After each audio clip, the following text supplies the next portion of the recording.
एक अहम खबर से आपको आगाह कर रहे हैं। इंटरनेशनल ह्यूमन राइट्स फाउंडेशन का सिद्दीक जान की रिहाई का मुतालबा, जमहूरियत में आज़ादी इज़हार राय का एहतराम किया जाना चाहिए, IHRF ने ये बताया है। यहाँ पर आपको अपडेट कर रहे हैं अहम खबर के हवाले से। जमहूरियत में इज़हार राय का एहतराम किया जाना चाहिए, IHRF ने ये कहा। और ये खबर आ रही है इस वक्त के इंटरनेशनल ह्यूमन राइट्स फाउंडेशन ने सिद्दीक जान की रिहाई का मुतालबा कर दिया है। जमहूरियत में आज़ादी इज़हार राय का एहतराम किया जाना चाहिए, ऐसा कहना है IHRF का।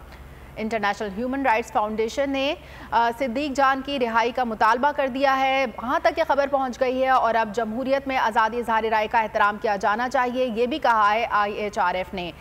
तो सिद्दीक जान की खबर जो है उसके हवाले से हम आपको अपडेट कर रहे हैं कि इंटरनेशनल ह्यूमन राइट्स फाउंडेशन ने सिद्दीक जान की रिहाई का मुतालबा कर दिया है और IHRF ने कहा है कि जमहूरियत में आज़ादी इज़हार राय का एहतराम किया जाना चाहिए। अहम खबर दे रहे हैं इस वक्त आपको। इंटरनेशनल ह्यूमन राइट्स फाउंडेशन ने सिद्दीक जान की रिहाई का मुतालबा कर दिया है। जमहूरियत में आज़ादी इज़हार राय का एहतराम किया जाना चाहिए, ऐसा कहना है IHRF का। इंटरनेशनल ह्यूमन राइट्स फाउंडेशन ने भी इस खबर का नोटिस लेते हुए और सिद्दीक जान की रिहाई का मुतालबा कर दिया है। था हुकूमत का फिरौन को भी नशा, जुल्म पर जुल्म वो खलकत पर करता रहा।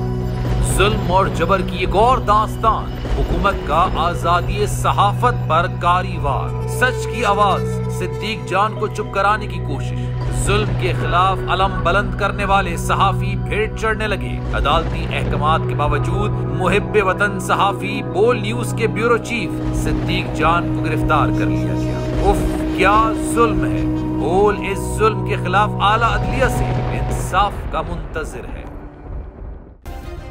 सब्सक्राइब करें और बेल दबाएं ताकि कोई खबर रह न जाए।